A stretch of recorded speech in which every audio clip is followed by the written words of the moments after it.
David French, thank you so much for taking the time to come onto this podcast. Super happy to be here, Andrew. It's great to see you again. Yeah, the feeling is definitely mutual. I think, all right, first question. Let's imagine that I had like time traveling superpowers. I had the ability to travel back in time. I traveled back in time to 10 years ago, and then I told the 10 years younger version of you everything that would transpire in American politics over the next decade. How do you think you would have reacted?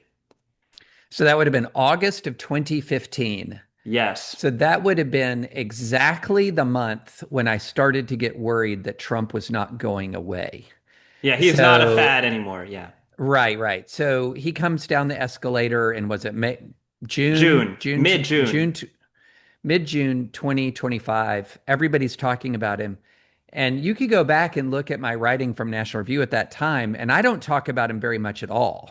Because quite frankly, I just this is one of the reasons why, Andrew, I don't do a lot of political prognostication. Like I'm not really a political pundit. I do talk about politics, but I'm not like somebody who's handicapping races and getting into like the what's happening in Hamilton County, Ohio, or sort of the bubbling kinds of the things happening on the ground in electoral politics.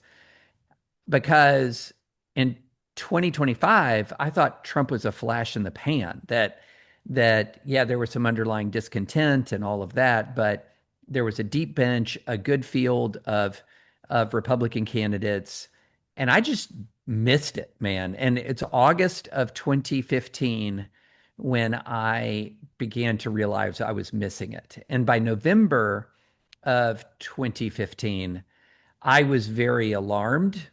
Um, and a lot of people around me were not alarmed. So I started to feel weird about being alarmed. Am I And the only so, one? Yeah. yeah, am I the only one? And at this time, it was by January, I think, that Trump had said something along the lines, if I shoot somebody on Fifth Avenue. It's only by the early 2016 that I began to realize that he has a certain level of support that's just unshakable. But what I did not see, I did not know Trump's character in full. Um, I had followed him as a pop culture figure.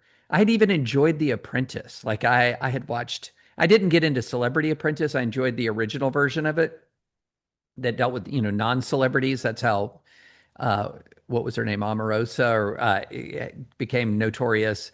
But the I knew Trump sort of casually from afar as a pop culture figure. I didn't know him as a person. I didn't know what his character really was. And so even right after he wins in late November of 2016 and moving into early 2017, I didn't really have a full grasp because if you recall, what he did is he went to the Republican establishment for a lot of his appointments. And so part of me by early 2017, even into mid 2017, I was worried about the Russia stuff, but I was encouraged by General Mattis. I was encouraged, even though Tillerson wouldn't have been my first choice. He was an adult. General Kelly. You had H.R. McMaster after the very quick flame out of Flynn.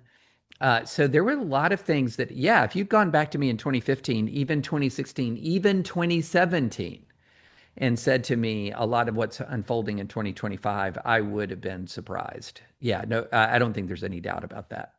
Yeah, but like considering how surprising some events have been both this year and over the past decade more broadly, maybe that suggests that some of our political priors were wrong in the first place. So like from your point of view, what are some issues that you think that you were wrong about and that you've changed your mind about as a direct result of the rise of MAGA over the past decade?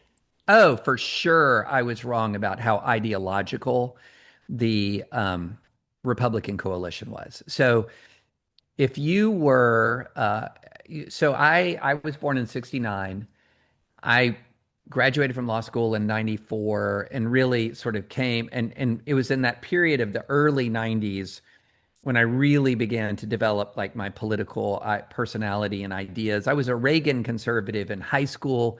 Does that even count? I mean, in college, I was a Reagan conservative, but it was in law school, 91 to 94, where I really was out of my comfort zone. I was out of that Southern evangelical culture in at Harvard Law School, which was not Southern and evangelical. It was many things. It was not Southern and evangelical. And so I really formed my political view in the face of harsh critique around particular ideas as a particular ideology. And if you went through the 90s and the two or in the first phase of the 2000s, you would think that the Republican Party was a highly ideological party. It was a Reagan conservative party. It believed in limited government. It believed in a strong, forward deployed national defense, and it was socially conservative. And, even into, say, 2008, 2012, the primary way of evaluating Republican candidates was how closely did they adhere to that sort of trifecta of ideas. And you had some people like my colleague Ross Douthat, you had Ramesh Ponnuru, you had Raihan Salam, and some others sort of offering some, very modest, like more populist oriented reforms to, I believe their book was like the Sam's Club Republicans, sort of what can you do to reach the working class Oh, like the and they reform cons, like those people. yeah, yeah, yeah. They were pilloried. They were pilloried for deviating from this ideologically orthodox party. And then you went into, I remember Romney in 2012, or is it 2011 CPAC or 2012 when he says, I am severely conservative. All of this was about ideological orthodoxy. So for 2 decades, the way that internal discipline was enforced in the Republican Party was ideological orthodoxy. So Trump rises, and he is about as ideologically heterodox as we saw in a Republican nominee or a Republican candidate. And here I am, trained on a quarter century of relentless ideological orthodoxy and policing within the Republican Party. And I'm thinking they're going to just chew him up. He's a celebrity now, but when everybody knows. And I very quickly, and I wrote this in 2016, that I absolutely overestimated the ideological commitments of the median Republican voter, and I underestimated their animosity. And so that's where Trump really scratched the itch of Republican primary voters, was that animosity, was that anger, that fury. And so, I had grown up under Republican nominees and presidents who really tried to elevate. You go from Reagan's language to H.W. Bush, kinder, gentler nation, to George W. Bush, compassionate conservative, freedom, democracy, PEPFAR. So you had all of these figures who were really trying to call America to the better angels of our nature, agree with them or disagree with them on their policies, but their rhetoric was, in general, really trying to elevate and call people to the better angels of their nature. And I just thought that the GOP rank and file would look at a figure like Trump and say he's not conservative. He's not an inspirational figure. He is a vicious populist in the more in the mold of Huey Long than Ronald Reagan. And then you forget that, oh, yeah, big chunks of the Republican base historically have been really vulnerable to populism, especially in the South. And so, yeah, I was very wrong about Trump's appeal. I was very wrong about the ideological nature of the median Republican primary voter. Yeah, and I think one big part of that, you sort of alluded to this, is that like I think Evangelical America plays a very large role in shaping Republican politics, and the reverse is also true. And like you're part of that culture very deeply. So how has your experience of evangelical American culture changed over the past decade? Yeah, well, I will put it this way. I got the leadership issue exactly backwards. Okay, so my assessment was that evangelical conservatives were more influential on Republican leaders than Republican leaders were influential on evangelical conservatives. And that's completely wrong. Okay. That the reality is that decades of acculturation in the evangelical church have taught your median evangelical that part of orthodoxy, small o orthodoxy, is being a Republican. That think of, and this is the true of lots of communities in the America, lots of subcultures in America. You jump into the subculture, and there's a lot that goes with it that's sort of maybe extraneous, but has become part of that subculture.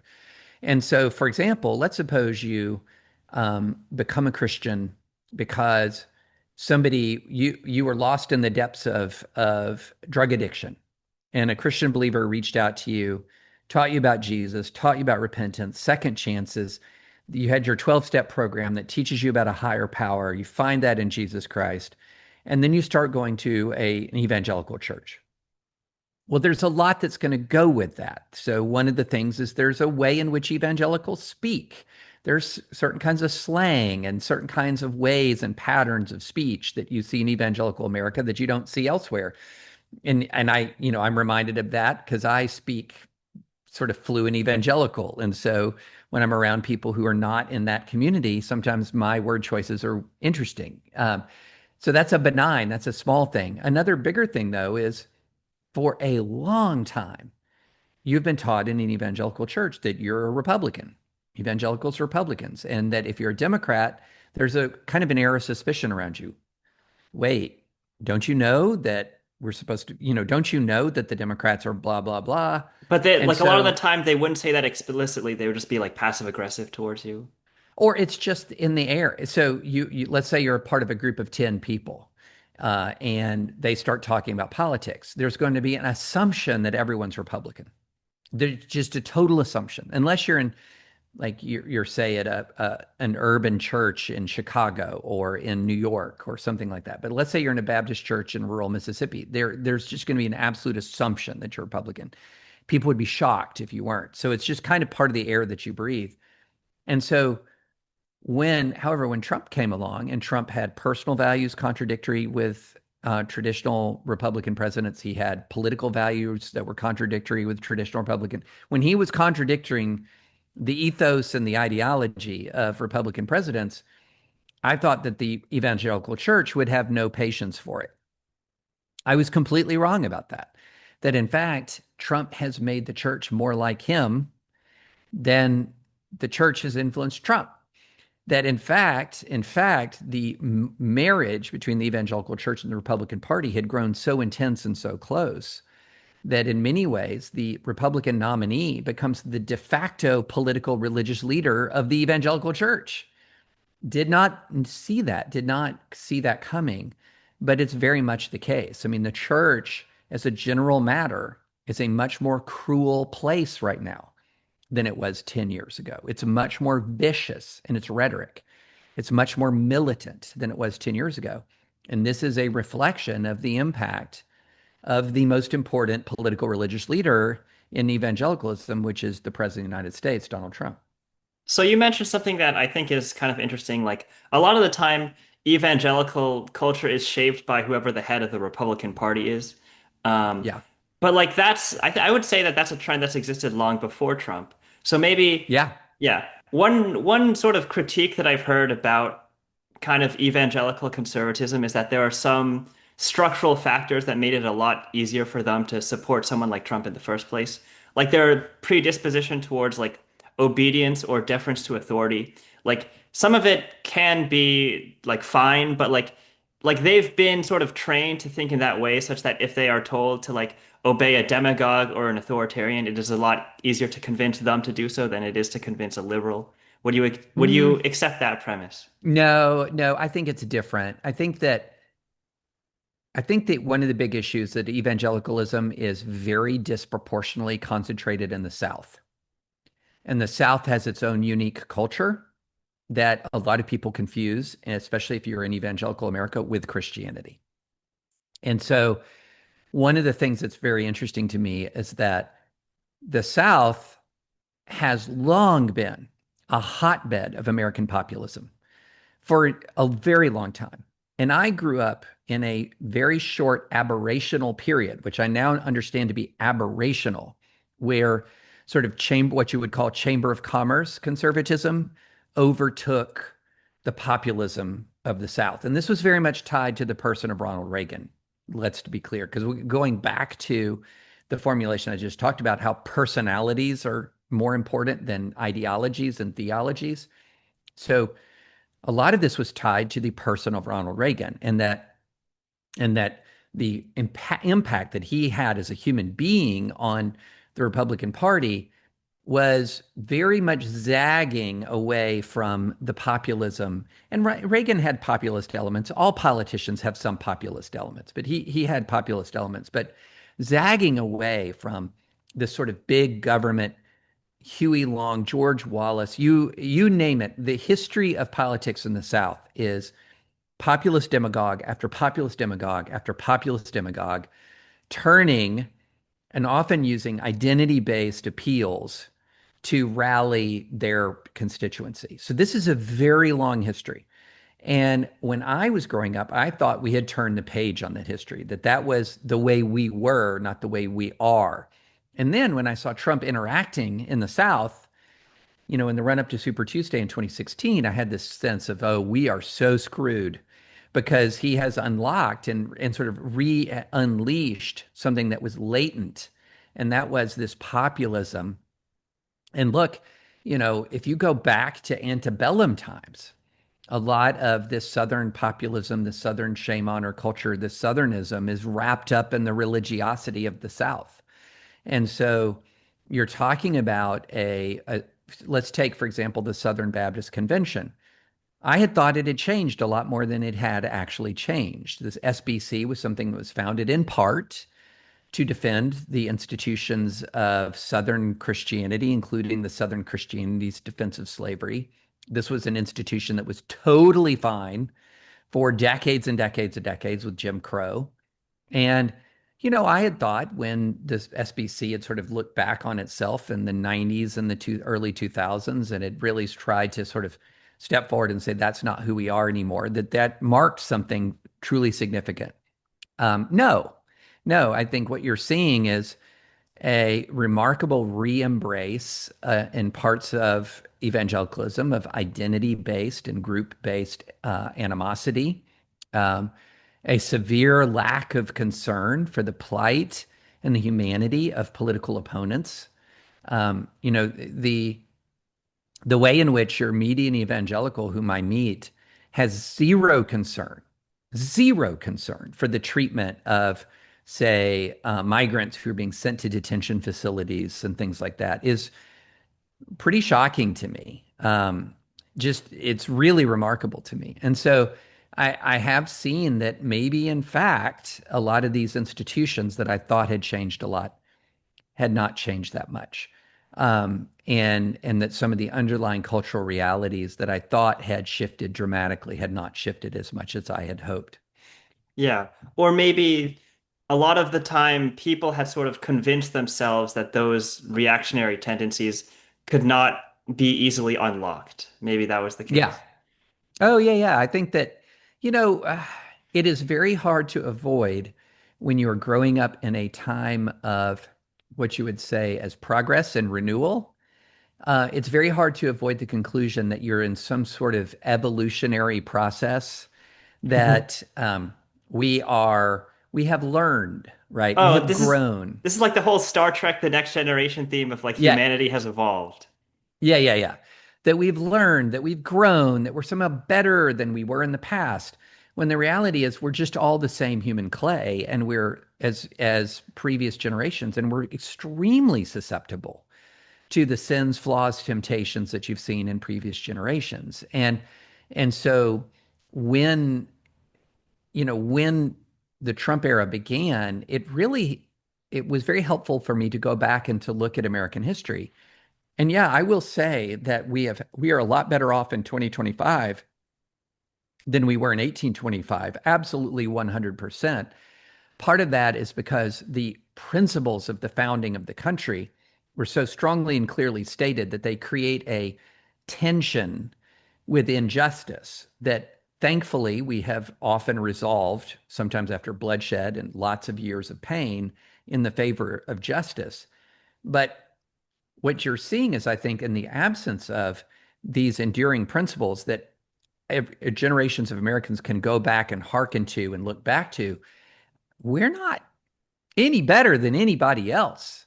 It's just that, thankfully, in the wisdom of the founders, they did create a kind of a moral standard in the founding documents that every generation of dissenters is able to call back to.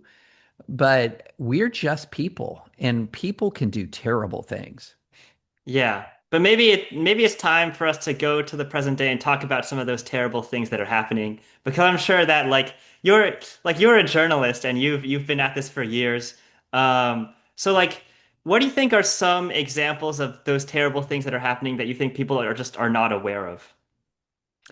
Yeah, if the first thing you have to understand is by and large, your average podcast listener is way on the power curve of civic knowledge. And so, a lot of people I talk to, let me put it this way. If you know who I am, just like if you know my name, you're a nerd. Yeah. Like right there, right from the get-go, you're You're at least either a some nerd or like one of your friends. Yeah. right. You're either my friend, family member, or you're a nerd. So right there, you're kind of in a self-selected group of people who know more than the average person about sort of politics. If you know the name of even one pundit, okay, you are on the power curve.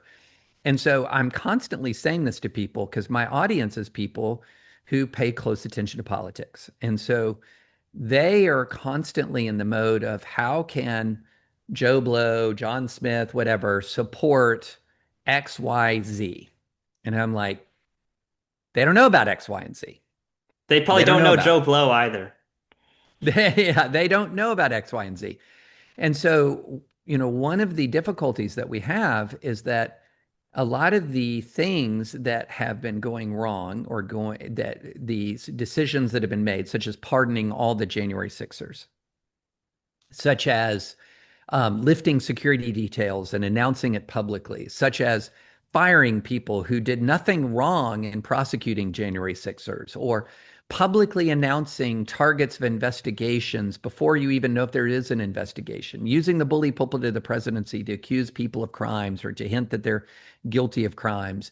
I mean, sending people off to foreign prisons where they're subject to conditions that would be violations of the Eighth Amendment in the United States, um, in placing political litmus tests on law firms and other private entities as a condition for receiving security clearances or receiving federal funding. I mean, you could just go down the line, list after list after list, and what you'll find is if once you move 1 inch from the political obsessives, people don't know about it. People don't know about it. They don't follow it. And so it's just not the case that you have a whole lot of Americans who are sort of saying, okay, this is a norm violation. This is a legal violation. This is a constitutional violation, but I'm okay with it. What you're dealing with is really people are saying, well, I think there's too much crime in Washington, D.C. I'm glad somebody's doing something about it. Assuming they Or even know we, about it at all. Right. Or we have too many illegal immigrants, and I'm glad to see somebody's doing something about it.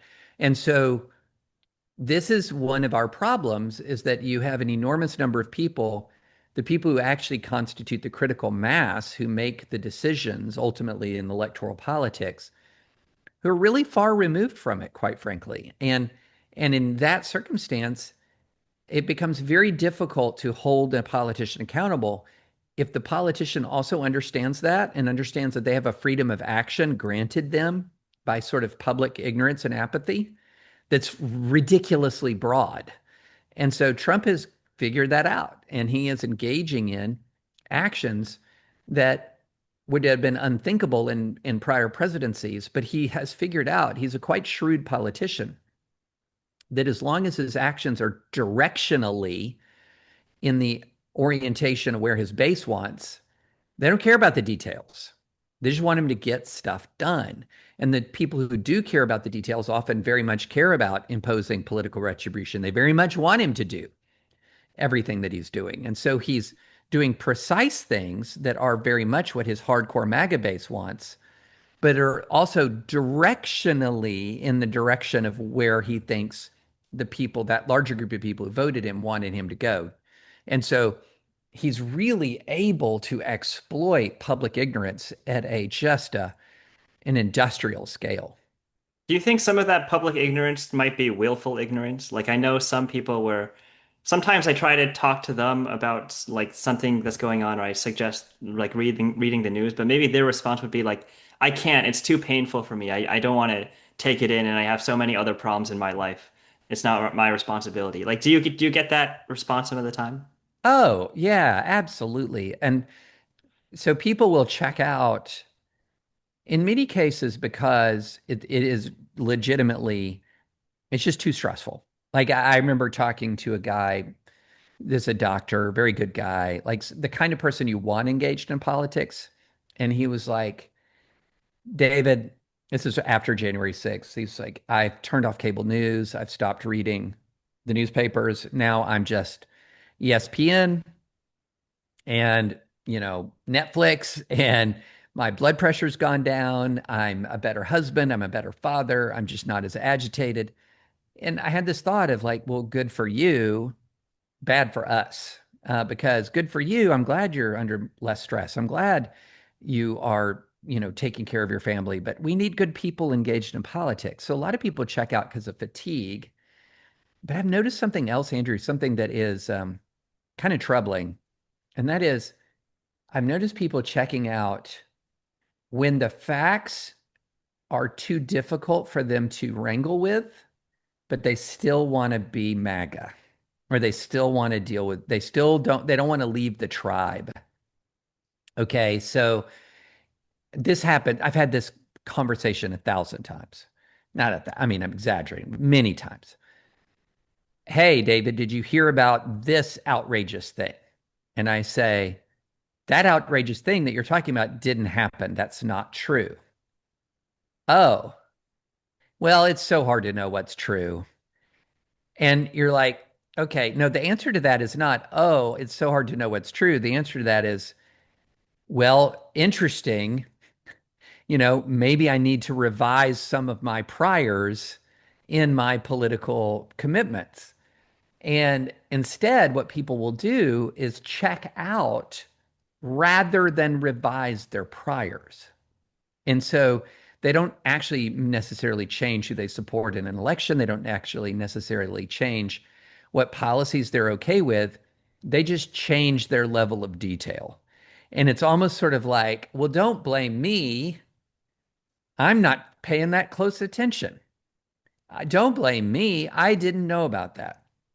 And so there's this kind of, it's almost like a defensive ignorance that people adopt, a posture of ignorance that people adopt, but that doesn't adjust the underlying sort of level of commitment they have to their tribe.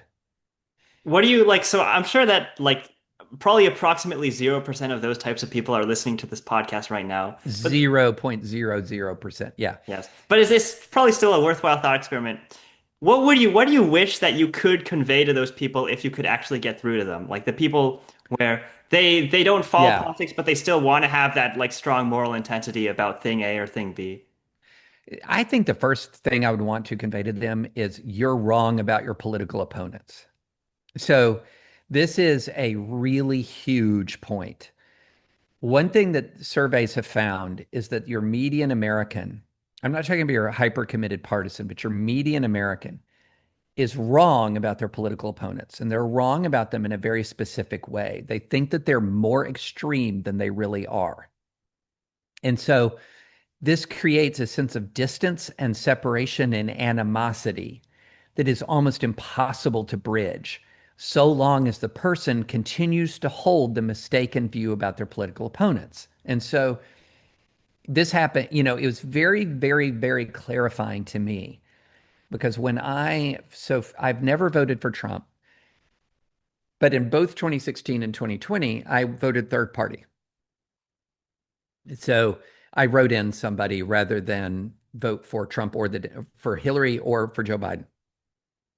In 2024, post January 6th, this was the first election post January 6th, post Ukraine war. Um, I made for me, a very, very difficult decision. And that very, very difficult decision was to vote for a Democratic nominee for president. Oh, also because the Republicans had watered down their platform on life. Like the parties are changing a lot. Democrats, in many ways, especially in foreign policy, were moving towards me. The Republicans were moving away from me. So, as much as I was discontent with Kamala Harris, I decided to vote for her. And the way in which, and I could see this happen in real time, various people then ascribed all of the most extreme far left views, not just to the far left, but to me, as a result of making a tough choice, where in the piece where I said I was making the choice that I'm still pro-life, I still, et cetera, I'm making this difficult choice. They ascribed to me all of the extremism that they see from the far left, which they ascribe to the median Democrat. And often you'll see Democrats ascribe to the median Republican, all the views of the far right. And so what ends up happening is that people have this view of the median Republican or the median Democrat as being some sort of caricature that they've seen on Twitter. And so what that means is there's no circumstance in which they're going to cross the aisle or sit it out because as upset or suboptimal as they might view their own candidate, well, at least they're not some sort of whacked out extremist like the person on the other side.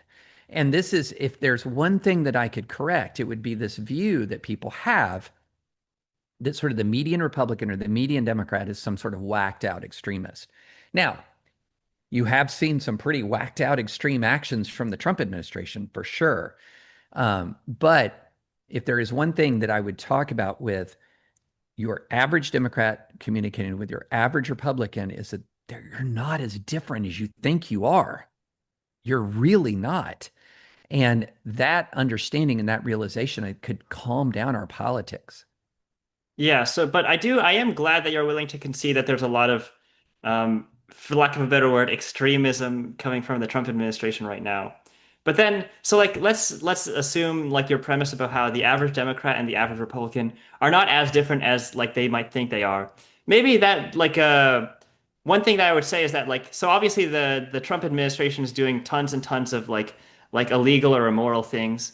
But like maybe part of the reason why the Trump administration is able to get away with so much evil authoritarianism these days is not because so many people support him, but because there's just a large group of people that's just so tired and apathetic that they just don't want to follow what's going on rather than following it with enthusiasm. Yeah.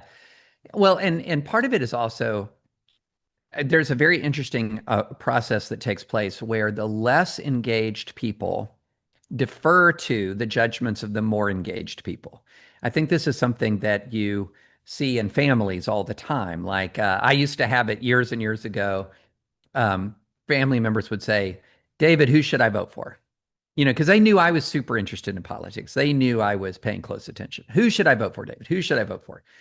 And so one of the things that's happened in sort of the MAGA world is that the people who follow very closely, like the core MAGA people, are very, very happy with all this. They love the retribution. They love the vengeance. That's why they voted for him. They wanted all of this stuff. They don't like vaccines. They like what RFK is doing. And so when your most engaged member of your faction is enthusiastic, that enthusiasm radiates out to the less engaged members of the faction. Because why? It's a very human thing. Because you trust people who are in your broad tribe more than you trust anybody else. And so if your most engaged members of your tribe are saying this Trump administration is awesome, and about critics, don't listen to those critics. They are squishes, they're apostates, they're heretics. I mean, I've been called a heretic more times than I can count. They're heretics. Well, you're a normal person. Who are you going to listen to? Your fellow Republican who's super happy about the Republican president, or some guy that you've been told is a heretic and a squish, right? You don't go into the details. You don't click the links. You don't read closely and say, so this has happened to me a number of times. Don't listen to him. He's a heretic. He's a squish, whatever. And they don't do any independent investigation. It's just, oh, my fellow Republican has told me that this guy's a heretic.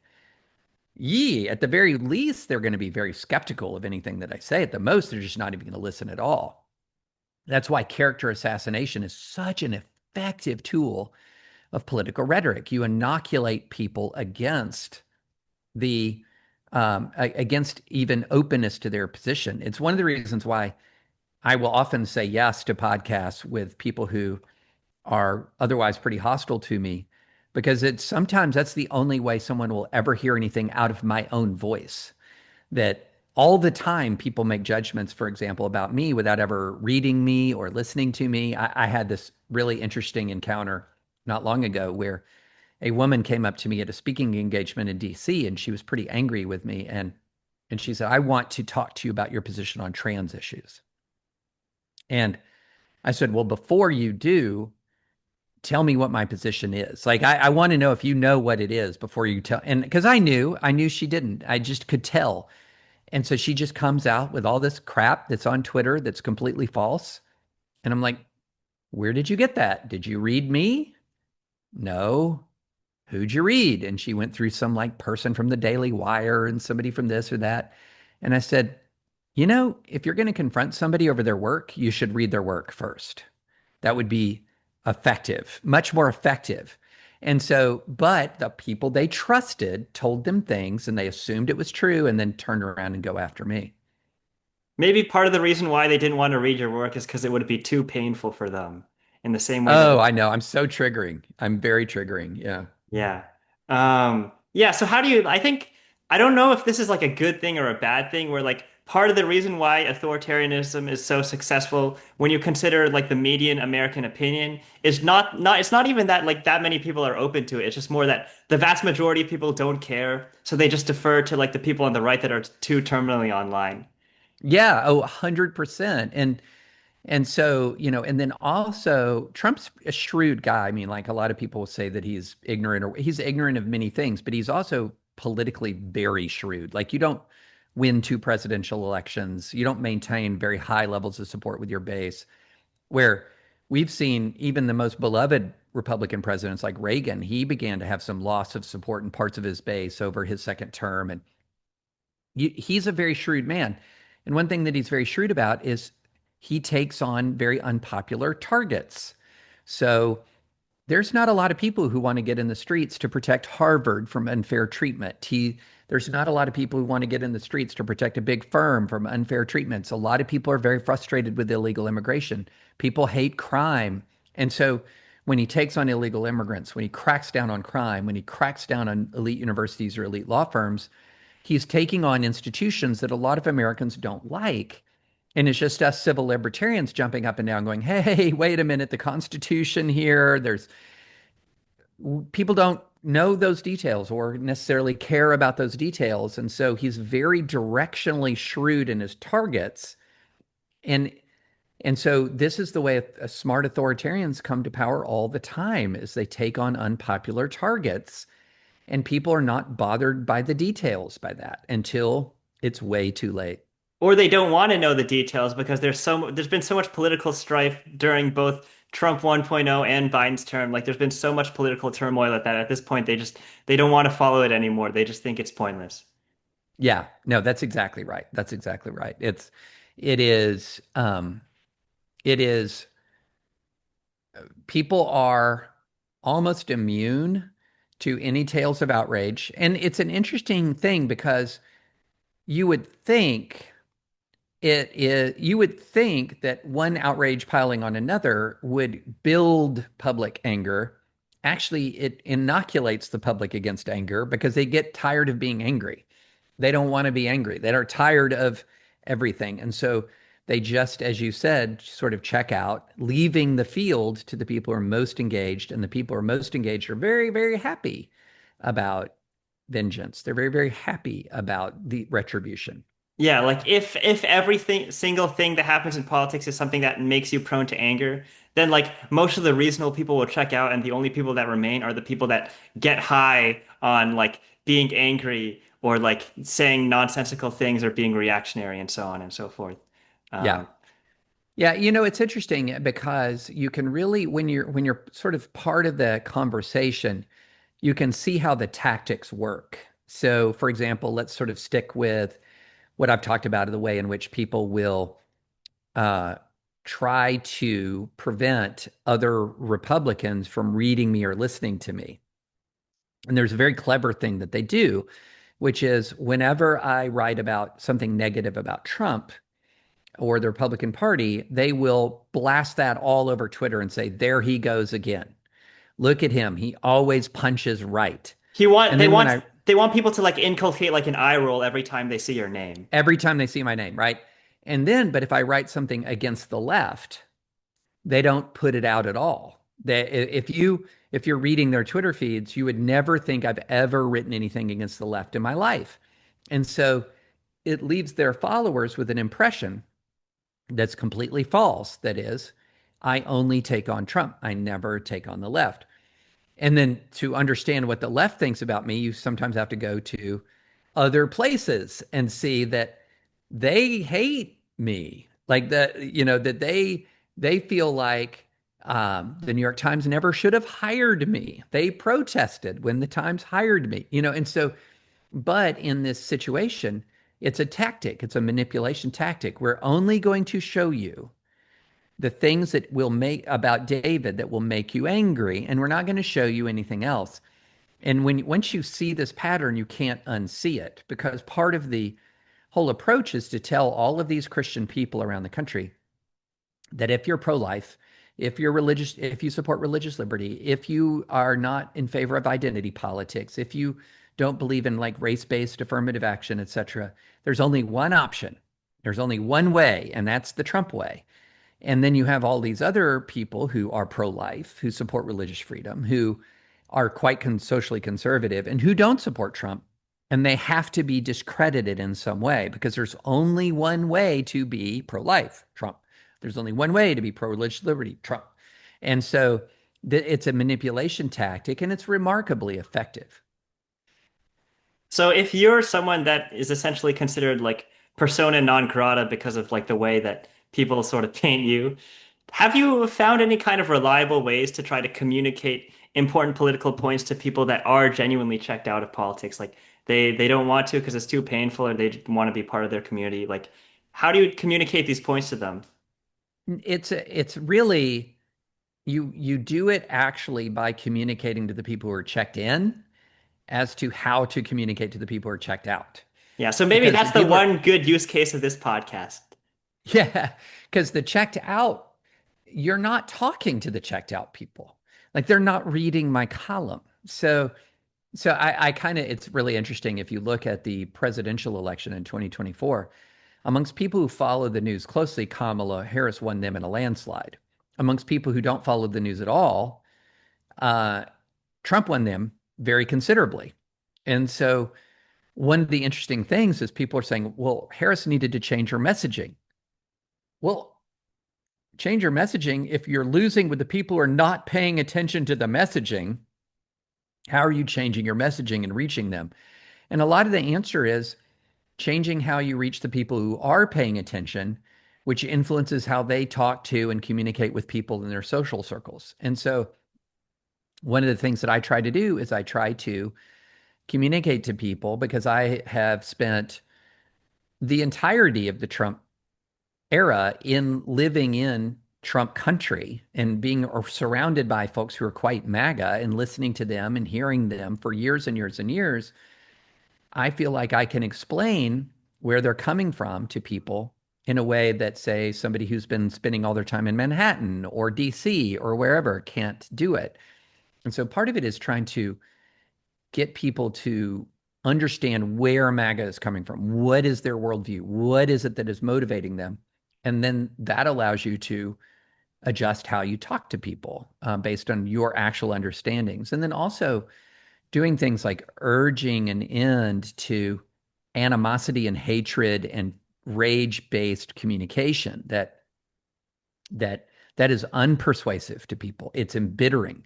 And, MAGA is going to learn this. I mean, I think that the far left spent a lot of time in the 20 teens running up through 2020 shaming and mobbing and bullying people rather than reaching them and persuading them.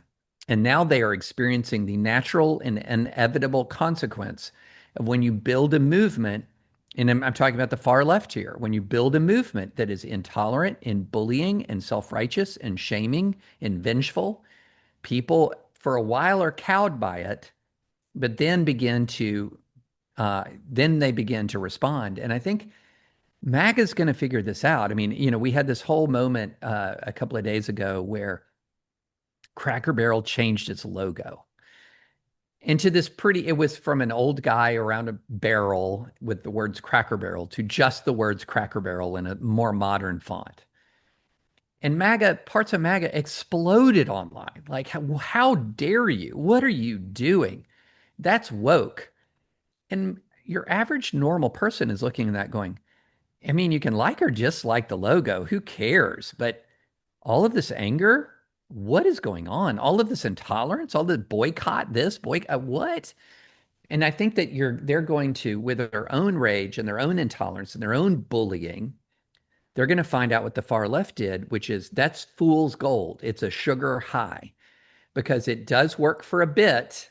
It does work for a bit, and then it doesn't. And when it stops working good and hard, as you know, as the Democrats have found out. I would say that a lot of the people on MAGA, obviously, probably not rank and file, but I think a lot of high profile members of the MAGA movement, I think they subconsciously understand what you're saying, which is why they want to do as much damage as quickly as they possibly As can. quickly as possible. Yep. Yeah, like a Yep. lot of them, go ahead.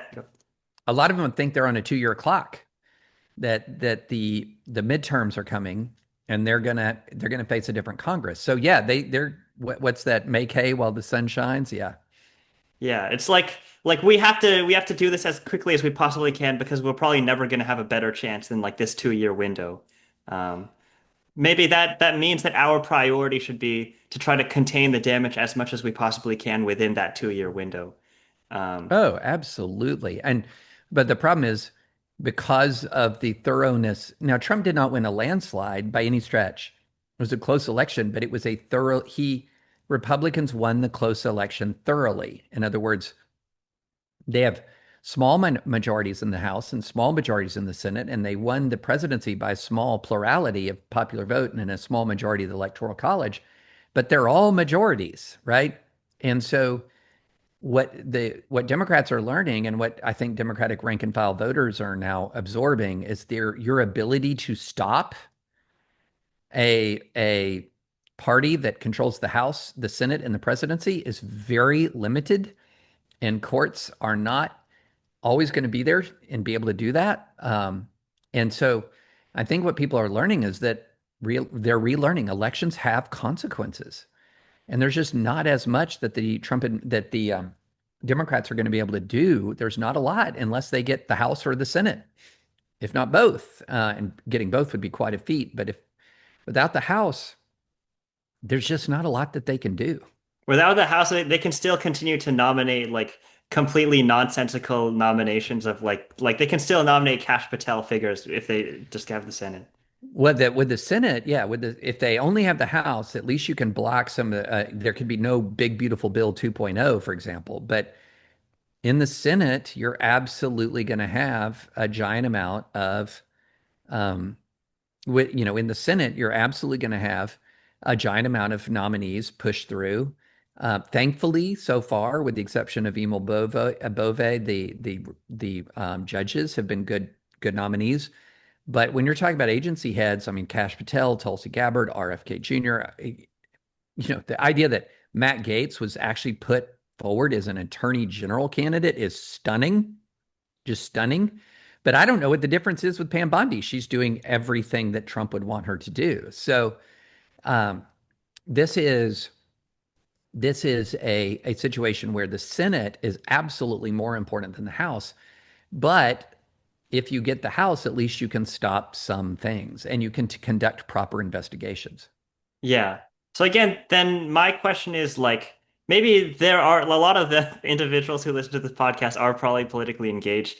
Do you have any advice for them for how they can stay grounded? Because like I sometimes I look at like news headlines and I notice that it's having a negative effect on my mental health. So like one thing that I've done is I've sworn off all news consumption through social media, and nowadays I get like a paper newspaper delivered to me that I just read for 1 hour a week because I think that allows me to stay informed but having better mental health.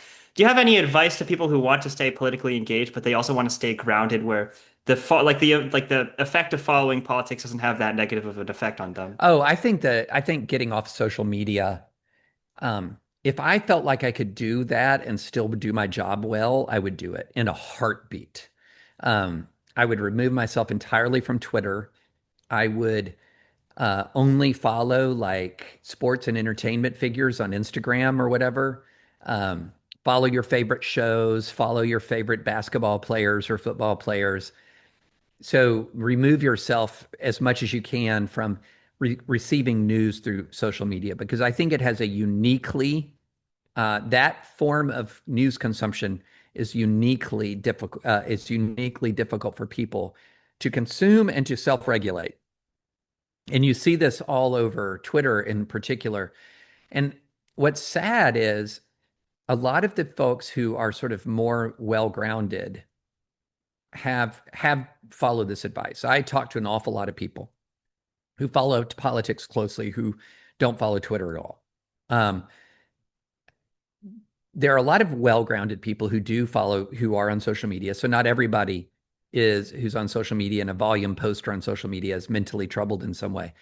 But I will say that I do feel like if we have a disproportionate number of mentally troubled people engaging on social media. And so what's happened is that you then have a political class from journalists to staffers to law clerks to politicians who are on social media and get a disproportionate amount of feedback from mentally troubled, angry people. And I think it's having a negative effect on the political class. It's shifting how they view the public. It's shifting how they view themselves. It is.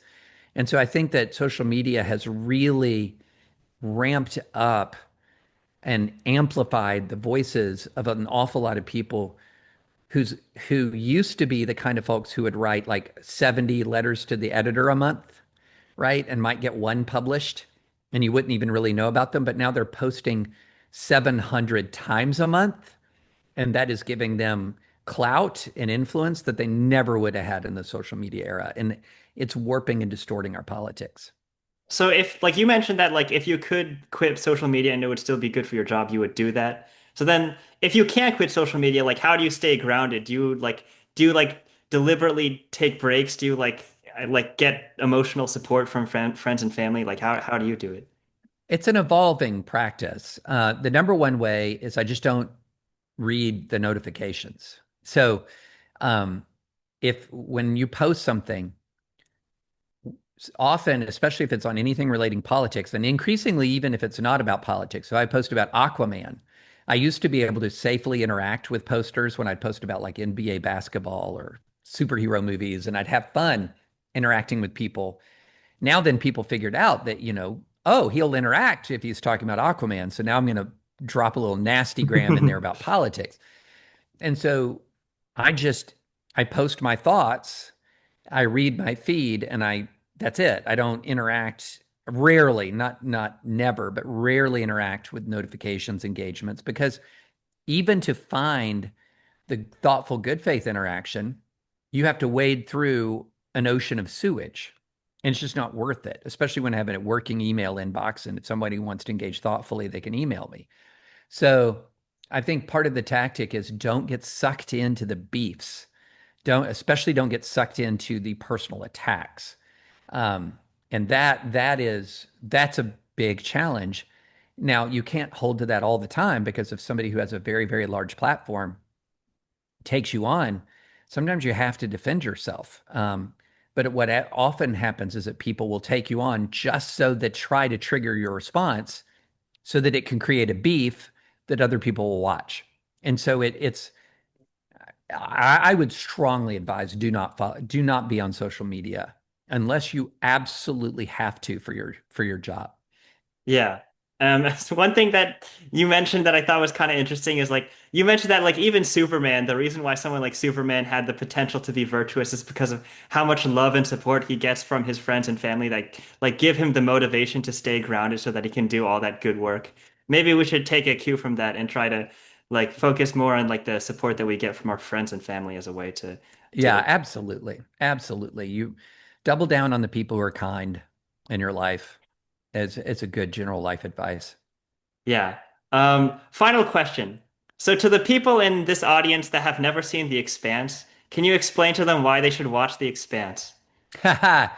It is one of the it is one of the best science fiction series I've ever seen, and for a couple of reasons. One, it is very imaginative in the sense that it is true science fiction. I mean, there are elements of this that are fantastical, but it's also quite grounded so that a lot of the physics you can understand. It feels real. It feels like, okay, this is how space travel would actually develop. This is what it would look like. It feels like some of the most thought through realistic science fiction paired with a wild story that kind of comes in and upsets all of this. And so it's really well done. And, just it both has the tremendous personal stories centered around a crew of a particular spaceship, but it also has the geopolitics. So in that sense, you're like, you don't want to throw around comparisons to things like Game of Thrones or Lord of the Rings too lightly, but it has both that small band and against the backdrop of the larger politics that I always find to be the best. That's the happy place for me. Yeah, it does an excellent job showing just the scale of the universe and how, like, no matter what you're seeing, it's just like one small part of a much larger puzzle. Yeah, absolutely, absolutely. And then the whole world building is phenomenal. Yeah, it's one of the main reasons why I want Elon to get out of politics and focus on getting to Mars because we got to have the Martian Congressional Republic. Like that, we need that. We need the MCR, the MCRN. They have the coolest ships, the best tech. Yeah, got to have it. David French, thank you so much for taking the time to come onto this podcast. Oh, thanks so much for having me. I enjoyed it.